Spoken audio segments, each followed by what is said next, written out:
Thank you, Madam Deputy Speaker, and it's a pleasure to follow the member for Ipswich. And can I also add my congratulations to the Right Honourable Member for Tiverton and Honiton for bringing about this debate this evening, and also congratulate my friend, Honourable Member for Blaydon, for raising this, I think, last week in the Chamber and really pushing this debate along. I'm not going to bash the BBC. I'm very proud of the BBC. I think it's been one of our most fabulous exports and one of the great institutions of this nation.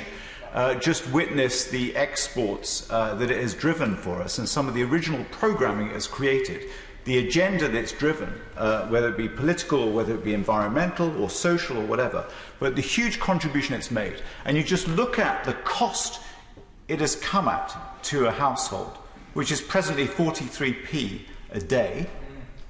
It doesn't seem like that long ago. I remember them running an advert when it was 20p a day, and that was probably 15, 20 years ago. So you take into account the cost of living, the rise in inflation and so on, and it is hugely valuable when you think about the cost per day to the average person and what value that we derive from it. But the great thing about it has been its regionality, and having lived around different regions of the country, that is England, and actually spent several years in more or less every place, what is interesting is actually feeling part of that region, that identity. And I would argue that one of the greatest achievements of the BBC, with the demise of the regional ITV network, has been this strength and sense of sort of cohesion within regions that the BBC has helped foster. And I latterly have established myself in the Midlands once again, and there I find myself with Nick Owen. Now, some of you may remember Nick Owen. Was a great TV professional who was on national TV for many years and now heads up, or fronts rather, Midlands Today and so on. But I think about the credibility and trust, which I think many other members have raised earlier in this debate, that these individuals help have earned really over many years the confidence and credibility really to present programming, to give that sense of cohesion and regional identity. And that also translates into the political programming that they deliver as well. And shortly after getting elected in 2017, I found myself on the Sunday Politics programme, and it was great. I can't remember quite what the issues were, but there I was with Margot James, until recently the Member of Parliament for Stourbridge, and we had a good discussion about all sorts of issues. But there we were in front of the cameras and presenting our case on those particular topics. And I think that has been really important and is something worth fighting for. So it seems sort of counterintuitive that here we are, when we are pushing for and the public want greater devolution, with more mayors, more combined authorities, maybe police crime commissioners, although jury's out on that one, that they should be held to account. They should be on these programmes explaining to the public how it is they arrive at their priorities, how they're spending the money, what they see as important. And without this sort of programming, those people will not be visible. They will not be seen, they will not be heard. They may have a very good case to make, but they won't be heard. And I think it's really important for our democracy that there are these platforms available to them. And of course it is important for us as MPs that we should have that visibility, that scrutiny, and that accountability as well. And I have to say I was amazed after that first appearance, the number of people who actually texted me to say, "I saw you on Sunday Politics," and I actually didn't realise that many people had watched it. But it just goes to show that it did have an audience. And I think one of the realisations of the last few years and the trauma, the seismic upheaval of Brexit, but now with the crisis of COVID-19 is just how many people are tuned into political programming because they want to understand what's going on, Madam Deputy Speaker. And this is where the platforms are really so important. And having that chance to explain why it is with COVID-19 there may be regional disparity, the difference in reactions from local authorities, and how they are going about their programmes and for recovery. And I think back to the times over the last few years when there has been programming challenging some of the issues in our region. So I think about maybe with Northamptonshire Council and how it was that it spent all that money building itself a new council office.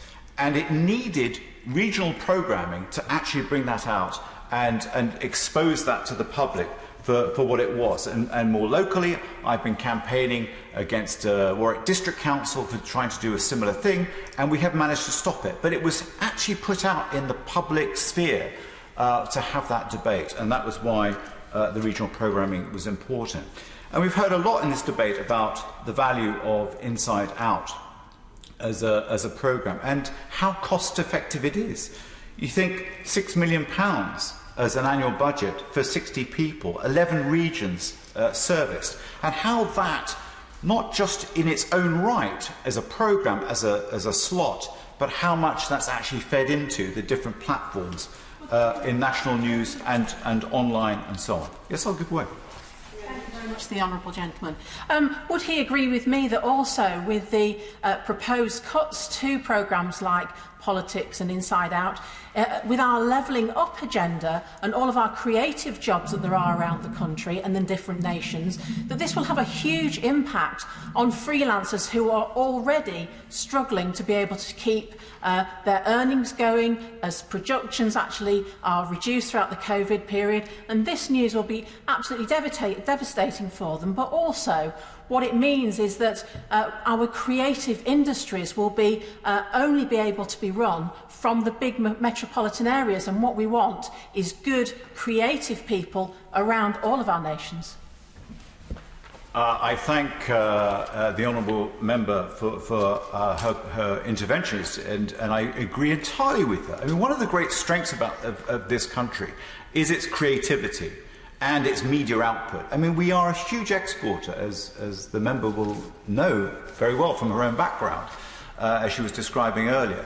Just what a valuable export that is, but how influential and how powerful that is in terms of the soft power that we project or have projected, perhaps until recently. And it is something that we need to hold on to.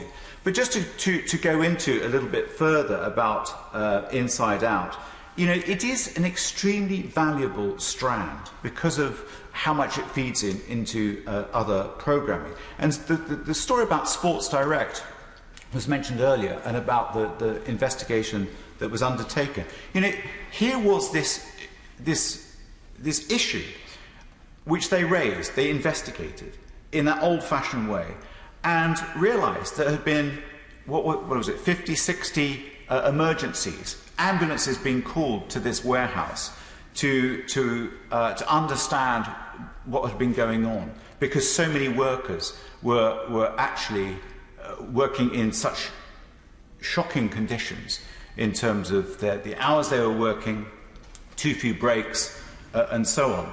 And that is why these sorts of programmes are so important. But I understand that there is huge financial pressure on the BBC. The fact that households are paying 43p a day, I think, is quite ridiculous for such a fantastic service. 43p is, you can't even get half a chocolate bar for that kind of thing. You think about a pint or a coffee or whatever it may be, it is a very, very low cost for impartial, quality news programming and proper investigative journalism to ensure that politicians are held to account. And that's why I think this is so important. You know, the future is going to be challenging, of course, in all sectors, But for the BBC, when you think about, and I understand the challenge with this particular programming, with the Sunday Politics, for example, because live programming is expensive. So on one hand, it's unaffordable, but then the recorded programming is really unacceptable. You know, we are so used to having immediate live content, and I would urge the BBC to think about, with the changes in technology, what we've managed to adapt to in recent months, and how it is that we can find ways of ensuring that those who are in power can still be held to account, who can actually try and make their case for whatever it is that is being debated of that day.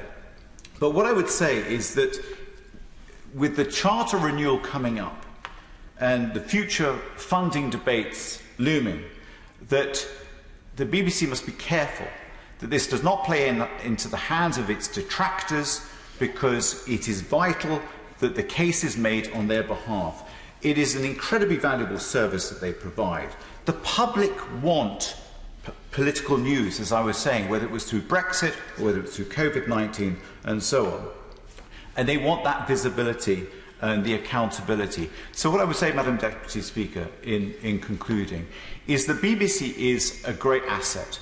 And the regionality that it provides has been so important for many decades. It is an incredibly valuable thing that we have in this country. We are one of the most centralised nations in the world, certainly in Europe. And the devolution of power that I think many of us are seeking needs to be held to account, and that's why the programming of Sunday Politics and of Inside Out should be retained and is so important.